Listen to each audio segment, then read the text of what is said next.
Hello student, welcome to our YouTube channel commerce efficiency. आज की class में हम कवर करेंगे law of equity marginal utility के बारे में। बिल्कुल सिंपल सी वर्डिंग में इसको समझेंगे, आसान भाषा में। इससे पहले वाली क्लास में मैंने आपको कवर कराया है law of diminishing marginal utility वाला टॉपिक कंप्लीट कवर करवा दिया है। अगर अभी तक आपने लास्ट वीडियो नहीं देखी, देखिए ताकि आपकी स्टडी में कंसिस्टेंसी बनी रहे। अगर अभी तक आपने मेरे चैनल कॉमर्स एफिशिएंसी को सब्सक्राइब नहीं किया, सब्सक्राइब कीजिए ताकि जब भी मैं न्यू वीडियोस अपलोड करूं सबसे पहले नोटिफिकेशन आपके पास जाए, आप वीडियोस को सबसे पहले देखें और आपकी स्टडी बूस्टअप हो। Law of equity marginal utility का अनदर नेम होता है consumer equilibrium in case of two और मोर कमोडिटी। ये इसका अनदर नेम है। Law of equity marginal utility को गोसन का सेकंड लॉ भी बोला जाता है। ऐसे इसका अनदर नेम है लॉ ऑफ सब्स्टिट्यूशन और लॉ ऑफ इंडिफरेंस और लॉ ऑफ मैक्सिमम सेटिस्फेक्शन के नाम से इसे जाना जाता है। जो law of equi marginal utility क्या कहता है कि इक्वी का मतलब होता है इक्वल, मार्जिनल यूटिलिटी मतलब कि जो इसको मार्जिनल यूटिलिटी मिल रही है, यानी सिंपल लैंग्वेज में अगर मैं आपको इसको एक्सप्लेन करूं तो हम कह सकते हैं कि कंज्यूमर के पास जो लिमिटेड इनकम होती है, इनकम क्या होती है उसकी कम होती है, लिमिटेड होती है, तो वो अपनी लिमिटेड इनकम को इस तरीके से खर्च करना चाहता है कि उसको जो सेटिस्फेक्शन है वो मैक्सिमम हो जाए। और जो मार्जिनल यूटिलिटी मिल रही है, अगर वो दो कमोडिटी के ऊपर अपनी इनकम को खर्च कर रहा है तो लास्ट यूनिट के ऊपर जो उसने अपनी last unit of money spend की है तो उसको जो दो गुड्स के ऊपर मार्जिनल यूटिलिटी मिली है वो क्या मिले, सेम मिले, इक्वल मिले। लॉ ऑफ यानी कि द कंज्यूमर विल स्पेंड, कहता है कंज्यूमर अपनी इनकम को खर्च करता है दो गुड्स के ऊपर इन सच्चे वे, यानी कि इस तरीके से खर्च करता है कि जो उसकी मार्जिनल यूटिलिटी होती है ईच गुड की वो क्या आ जाए उसके प्रोपोर्शनली प्राइस। अब इसमें हम लेके चलते हैं कि कई बार क्या होता है कि दो गुड्स के अगर प्राइस इक्वल होते हैं तो उसमें हम इस्तेमाल करके चलते हैं जैसे marginal utility of x equal आनी चाहिए मार्जिनल यूटिलिटी ऑफ वाई के, यानी कि एक्स कमोडिटी ली है और दूसरी कमोडिटी ली है हमने वाई, तो ये तब उस केस में एप्लीकेबल होता है जब प्राइस क्या तो दोनों गुड्स का सेम रहे, दोनों गुड्स का प्राइस क्या सेम है। उस केस में इस स्टेटमेंट को हम इस्तेमाल करके चलते हैं कि जो मार्जिनल यूटिलिटी एक्स कमोडिटी की मिली है और जो मार्जिनल यूटिलिटी वाई कमोडिटी की मिली है वो दोनों क्या मिले, इक्वल मिले। तो इस तरीके से कंज्यूमर अपनी इनकम को खर्च करेगा दो कमोडिटी के ऊपर। नेक्स्ट कहता है कि the consumer maximising his total utility, तो कंज्यूमर की कोशिश क्या रहती है अपनी टोटल यूटिलिटी को मैक्सिमम करना, तो वो एलोकेट करके चलता है अपनी इनकम को अलग अलग कमोडिटी के ऊपर इस तरीके से एलोकेट करता है कि जो उसकी मार्जिनल यूटिलिटी होती है लास्ट रुपी जो उसने खर्च किया कमोडिटी के ऊपर वो क्या आ जाए, इक्वल आ जाए। जैसे कंडीशन में कैसे ये एक्सप्लेन करना चाहता है कि जब दो कमोडिटी के प्राइस अलग होते हैं तो उसमें कंज्यूमर क्या कोशिश करता है कि जब जो मार्जिनल यूटिलिटी मिल रही है उसके प्राइस के प्रोपोर्शनलिटी कमोडिटी एक्स की और जो मार्जिनल यूटिलिटी या वाई कमोडिटी की उसके प्रोपोर्शनल प्राइस के, तो ये जो मार्जिनल यूटिलिटी किसके को ला जाए, marginal utility per unit of money, यानी कि जो उसने लास्ट यूनिट मनी की स्पेंड की है वो किसके को लानी चाहिए, जो मार्जिनल यूटिलिटी मिल रही है उसको दो कमोडिटी की वो सेम आई। तो यहाँ पे ये स्टेटमेंट हम उस केस में एप्लीकेबल करते हैं जब दो कमोडिटी के प्राइस क्या होते हैं, डिफरेंट होते हैं। नेक्स्ट कहते हैं the consumer will spend his money income, कहते हैं कंज्यूमर अपनी मनी इनकम को खर्च करता है डिफरेंट गुड के ऊपर इन सच्चे वे, इस तरीके से खर्च करता है कि जो मार्जिनल यूटिलिटी होती है उसकी ईच गुड की वो क्या आ जाए, प्रोपोर्शनल टू इट्स प्राइस आ जाए। यानी कि कंज्यूमर अपनी इनकम को इस तरीके से खर्च करेगा अलग अलग गुड के ऊपर कि जो मार्जिनल यूटिलिटी है हर एक गुड की उसके प्राइस के प्रोपोर्शन क्या है, इक्वल आए। बुक में एक्सप्लेनेशन क्या कहती है, कहते हैं according to law of equi marginal utility, equi marginal utility के हिसाब से अदर थिंग से इक्वल रहने पर एक कंज्यूमर मैक्सिमम करता है अपनी यूटिलिटी को। किस तरीके से अपनी यूटिलिटी को मैक्सिमम कर सकता है कि वो अपनी इनकम को अलग अलग गुड्स के ऊपर इस तरीके से खर्च करे कि जो यूटिलिटी मिल रही है उसको लास्ट यूनिट ऑफ मनी से जो उसने गुड्स के ऊपर खर्च किया वो क्या आ जाए, इक्वल आ जाए। तो यहाँ पे इसको कैलकुलेट करने का जो तरीका होता है तो ये हम फॉर्मूला इस्तेमाल करते हैं जब दो कमोडिटी के बीच में प्राइस डिफरेंट होता है तो हम marginal utility proportion there price, marginal utility proportion there price, marginal utility proportion there price, यहाँ पे तीन कमोडिटी ली गई है तो यहाँ पे तीनों कमोडिटी इक्वल है तो हम यहाँ पे क्या करेंगे कि मार्जिनल यूटिलिटी, तीनों प्रोडक्ट की मार्जिनल यूटिलिटी इक्वल है, इसको क्या बोलते हैं, इक्वल मार्जिनल यूटिलिटी। जो यहाँ पे अगर प्राइस इक्वल होता है सभी की सभी कमोडिटी का, तो उस टाइम पे हम इस्तेमाल करते हैं मार्जिनल यूटिलिटी 1 की, 2 की और 3 की क्या होनी चाहिए, यहाँ पे इक्वल होनी चाहिए। यहाँ पे हम प्रोपोर्शन टू देयर प्राइस लेते हैं जब प्राइस इक्वल नहीं होते, डिफरेंट प्राइस होते हैं हर कमोडिटी के। यहाँ पे हम ये स्टेटमेंट इसलिए यूज़ करते हैं जब प्राइस हमारी हर एक गुड के क्या होता है, सेम होते हैं। जब भी कोई लॉ फॉर्म किया था तो वो कुछ ना कुछ अजम्पशन के ऊपर बेस्ड होता है। तो इसकी कुछ अजम्पशन है, क्या अजम्पशन है कि जो कार्डिनल मेजरमेंट है वो पॉसिबल होते हैं। कार्डिनल मेजरमेंट का मतलब क्या होता है कि हम यूटिलिटी को नंबर्स में मेज़र कर सकते हैं। एग्जांपल 1 2 3 4 जैसे नंबर्स होते हैं, तो हम नंबर्स का इस्तेमाल करके यूटिलिटी का जो मेजरमेंट कर सकते हैं। जो कंज्यूमर होता है रैशनल होता है। रैशनल का मतलब क्या होता है, कंज्यूमर हर एक फ़ैसला सोच समझ के लेता है। जैसे यहाँ पे उसके पास इनकम कम है तो वो अपनी इनकम को किस तरीके से खर्च करे कि अपनी हर एक सेटिस्फेक्शन, हर एक ज़रूरत को क्या कर ले, वो सेटिस्फाई कर ले। तो यहाँ पे वो मैक्सिमम करने के लिए अपनी सेटिस्फेक्शन को, अपनी इनकम को सोच समझ के खर्च करता है। तो इस कारण से कंज्यूमर क्या रैशनल है। इनकम जो होती है कंज्यूमर की वो कांस्टेंट मानते हैं, यानी कि इनकम के अंदर कोई चेंज नहीं होता।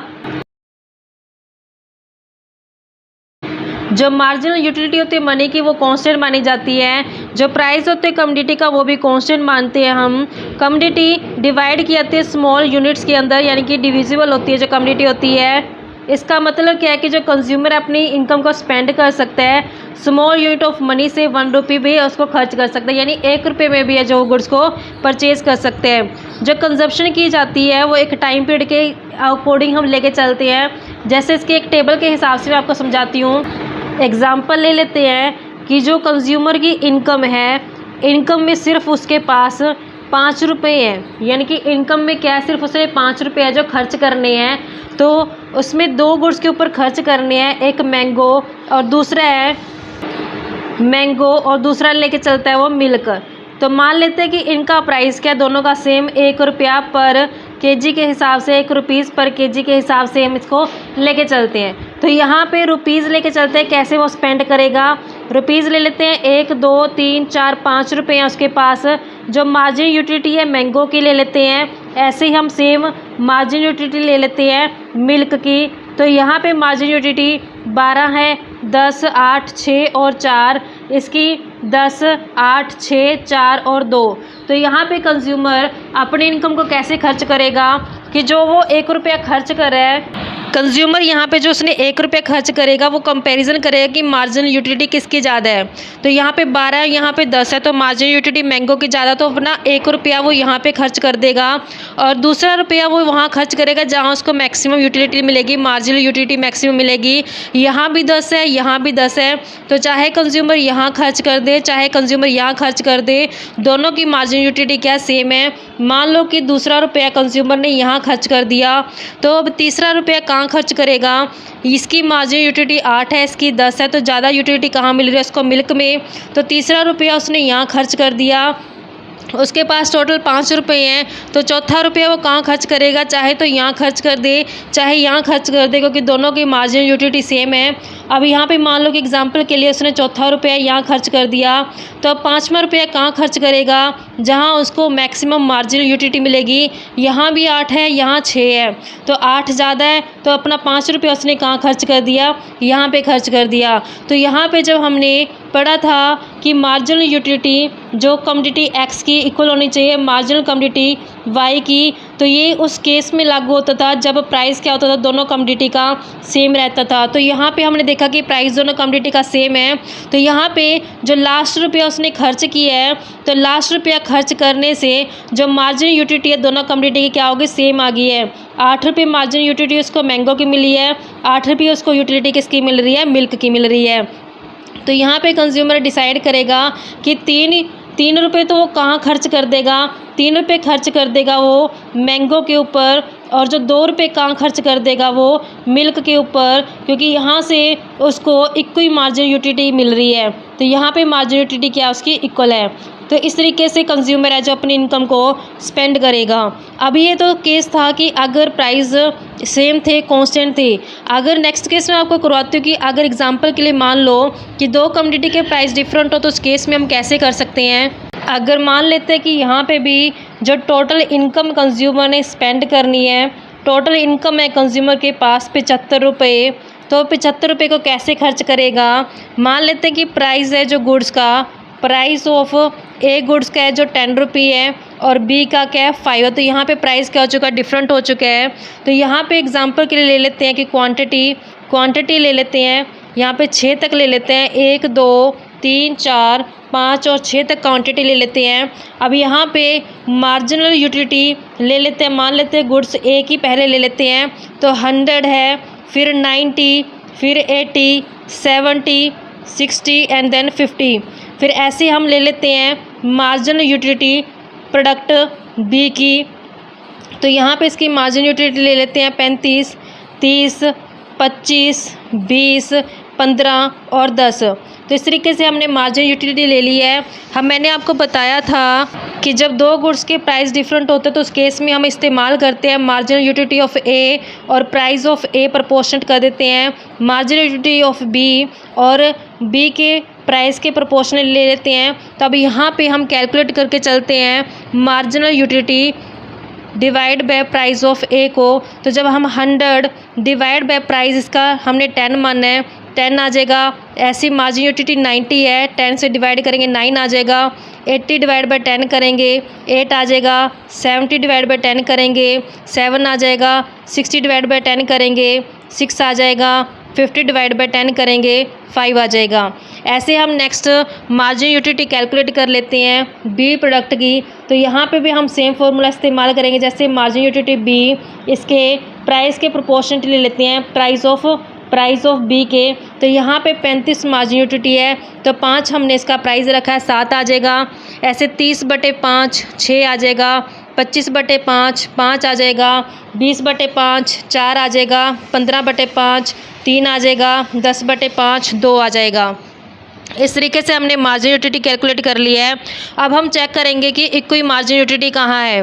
तो हमने देखा कि मार्जिनल यूटिलिटी हमारी सबसे पहले 7 है, 7 यहाँ आ रही है और 7 यहाँ आ रही है। तो हम चेक करते हैं 7 के केस में कि क्या मार्जिनल यूटिलिटी है जो इक्वल बनती है। अगर मैं लेती हूँ फर्स्ट केस जहाँ पे 7 दोनों की सेम आ रही है, तो यहाँ पे 7 4 यूनिट तो किसकी परचेज़ कर रहा है। अगर कंज्यूमर 4 यूनिट ले रहा है एक कमोडिटी की, तो 4 तो यूनिट है 10 रुपये की, एक तो यहाँ पे 40 आ जाएगा। और इस केस में उसने 1 यूनिट लिया बी की, तो यहाँ पे 1 यूनिट हो जाएगी बी की। तो यहाँ पे 1 गुना में 5 रुपये इसका प्राइस है, तो यहाँ पे टोटल इसका कितना आ जाएगा 5 रुपये आ जाएगा। तो टोटल इसका 45 रुपये बनता है। तो यहाँ पे 45 रुपये यूटिलिटी है जो 75 रुपये से क्या आती है, कम आती है। तो यहाँ पे law of equal marginal utility लागू नहीं हो पाता, क्योंकि यहाँ पे जो मार्जिनल यूटिलिटी मिल रही है कंज्यूमर को वो कम मिल रही है, क्योंकि उसको मैक्सिमम मार्जिनल यूटिलिटी लेनी है। इस कारण से ये केस तो उसका एप्लीकेबल नहीं हो पाएगा। तो वो सेकंड केस को लागू करेगा। सेकंड केस में मान लो यहाँ भी 6 है और यहाँ भी 6 है, 6 के केस में कैसे वो लागू करेगा। अगर मैं सेकंड केस ले लेती हूँ केस सेकंड, तो यहाँ पे 6 अगर वो यूटिलिटी का इस्तेमाल करता है, तो 6 के केस में 5 यूनिट उसने किसकी ले ली है, 5 यूनिट है जो 6 के केस में 5 यूनिट किसकी लेगा, वो अगर एक ही लेगा। 5 यूनिट है 10 रुपये की ईच है, तो यहाँ पे कितना आ जाएगा 50। और यहाँ पे 6 जो बनता है वो बनता है 2 यूनिट के ऊपर। अगर वो 2 यूनिट किसकी लेता है, बी प्रोडक्ट की लेता है, 2 यूनिट है और 5 रुपये प्राइस है, तो 10 हो जाएगा। टोटल कितना आ जाएगा 60। तो ये 60 है, ये भी किससे लेस देन है 75। तो यहाँ पे भी जो मार्जिनल यूटिलिटी इक्वल नहीं मिल रही कंज्यूमर को, तो फिर नेक्स्ट वो ट्राई करेगा कौन से केस में, यहाँ मार्जिनल यूटिलिटी 5 है और यहाँ भी क्या है 5 है। तो 5 के केस में अगर इस्तेमाल किया जाए तो कैसे हम कर सकते हैं। तो थर्ड केस है जो ट्राई किया जाएगा, केस नंबर जब 5 इज इक्वल टू 5 मिल रही है, तो इस केस में कंज्यूमर क्या कर रहा है, 6 यूनिट तो बाय कर रहा है किसकी, ए की। तो यहाँ पे 6 यूनिट है, 10 रुपये प्राइस है, 60 आ जाएगा। ऐसे 3 यूनिट है जो वो बाय कर रहा है बी प्रोडक्ट की, तो यहाँ पे 3 यूनिट है, 5 रुपये प्राइस है, तो 15 आ जाएगा। तो टोटल कितना बन जाएगा 75। तो यहाँ पे 75 उसको मतलब 75 इक्वल आ गया। तो यहाँ पे क्या अपना law of equal marginal utility लागू हो जाएगा, जहाँ पे यानी कि कंज्यूमर क्या कर सकता है कि यहाँ पे law of equal marginal utility के लिए कंज्यूमर है जो 6 यूनिट तक इसकी परचेज़ करेगा, 6 यूनिट परचेज़ करके चलेगा ए की, और 3 यूनिट किसकी परचेज़ करके चलेगा, 3 यूनिट करेगा बी की, जहाँ पे उसको मैक्सिमम सेटिस्फेक्शन मिल रहा है, क्योंकि यहाँ पे law of equal margin utility लागू होता है, क्योंकि यहाँ पे जो मार्जिन यूटिलिटी दोनों क्या मिल रही है, इक्वल मिल रही है। अब इसको हम डायग्राम में कैसे शो करते हैं, तो अब इसका डायग्राम बनाते हैं। इसको डायग्रामेटिकली शो करते हैं, तो कैसे शो करेंगे, एक साइड मैंगो ले लेते हैं, दूसरी साइड मिल्क ले लेते हैं। मार्जिन यूटिलिटी के लिए जो मैंने टेबल इस्तेमाल की थी, वो टेबल की हेल्प से हम कैसे डायग्राम बनाएंगे। एक्स एक्सिस पे मनी आ जाएगी, वाई एक्सिस पे यूटिलिटी आ जाएगी। हमने देखा कि 1 रुपया खर्च किया है, मनी में मैंने 1 रुपया ले लिया, मार्जिनल यूटिलिटी मिली है मैंगो से 12, तो मैंने 12 मार्जिन यूटिलिटी ले ली। तो इस तरीके से हमारा ये डायग्राम बन गया। फिर नेक्स्ट में 2 रुपये के ऊपर 10 रुपये है, तो यहाँ पे 2 रुपये ले ले, 2 रुपये के ऊपर 10 रुपये दिखा दी। 3 रुपये के ऊपर 8 रुपये है, तो 3 रुपये के ऊपर 8 रुपये दिखा दी। 4 रुपये के ऊपर 6 है, तो यहाँ पे 4 के ऊपर 6 दिखा दी। ऐसे ही 5 रुपये के ऊपर 4, तो यहाँ पे 5 रुपये के ऊपर 4 दिखा दी। तो ये तो हमने बनाया मैंगो का। ऐसे सेम तरीके से हम बनाएंगे मिल्क का। ऐसे ही हम डायग्राम बनाएंगे मिल्क का कि 1 रुपये के ऊपर 10 है, 1 रुपये के ऊपर 10 मार्जिन यूटिलिटी, 2 रुपये के ऊपर 8 है, 2 रुपये के ऊपर 8 ले ली। और ऐसे ही 3 रुपये के ऊपर 6 है, तो 3 रुपये के ऊपर 6 इस तरीके से आ जाएगा। 3 रुपये के ऊपर यहाँ पे 3 रुपया और यहाँ पे मार्जिन यूटिलिटी 6 आ जाएगी। 4 रुपये के ऊपर ऐसे 4 रुपये हैं, 4 रुपये के ऊपर मार्जिन यूटिलिटी 4 है, तो यहाँ पे इस तरीके से आ जाएगा। ऐसे ही 5 रुपये के ऊपर 2 है, तो 5 रुपये के ऊपर 2 इस तरीके से आ जाएगी। हमने एक कोई मार्जिन यूटिलिटी में देखा था कि 8 के ऊपर क्या थी, मार्जिन यूटिलिटी इक्वल थी 8 मार्जिन यूटिलिटी, 8 मार्जिन यूटिलिटी। तो यहाँ पे जो मैंने 8 मार्जिन यूटिलिटी मैंगो की ली है, और ऐसे ही मैंने मिल्क की मार्जिन यूटिलिटी 8 लिए, तो ये क्या था अपना इक्वल था। तो इसको बोलते हैं law of equal margin utility. तो इस तरीके से हमने इसको डायग्राम में रिप्रेजेंट किया है। ऐसे ही मैं आने वाली क्लास में बच्चों आपको नेक्स्ट टॉपिक ऐसा कवर कराऊंगी। ऐसे ही रेगुलर वीडियो देखने आप मेरे चैनल कॉमर्स एफिशिएंसी को सब्सक्राइब, लाइक एंड शेयर करें। अगर आपको सजेशन या कमेंट कर सकते हैं आप मुझे, कुछ भी अगर आपकी क्वेरी या सजेशन आप देना चाहते हैं तो।